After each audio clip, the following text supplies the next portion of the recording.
Ya, guna memastikan proses MBG berjalan lancar dan memastikan kesehatan SPPG dalam pengelolaan makanan, tim dari Dinas Kesehatan akan mengunjungi dapur secara berkala. Proses penyaluran makan bergizi gratis atau MBG ke sekolah banyak bermasalah sehingga Satgas MBG dari pemerintah Kabupaten Muara Enim akan mengecek kesehatan dapur dan proses pengolahan makanan di SPPG. Langkah ini guna memastikan pihak SPPG di Kabupaten Muara Enim mampu mengelola bahan makanan dan sanitasi yang sehat untuk membuat menu MBG bagi anak sekolah. Dengan memantau proses pengolahan dapur dan bahan makanan rutin, akan mencegah terjadinya masalah kesehatan menu yang dikonsumsi oleh anak-anak sekolah.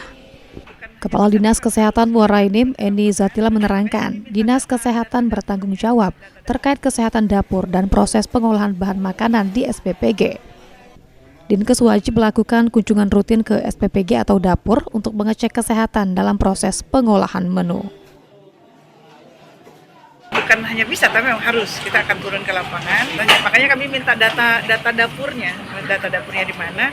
Kami akan melakukan kunjungan, melihat kondisi semua, baik kondisi dapurnya, memenuhi standar atau tidak, syarat sanitasi, kemudian bahan makanan yang digunakan, airnya, sumber air terutama juga.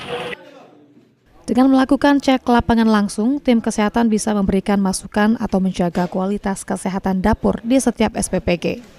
Kegiatan ini guna meminimalisasi terjadinya kesalahan terkait kesehatan makanan yang dikonsumsi oleh anak sekolah. Mardiansyah, PAUL TV.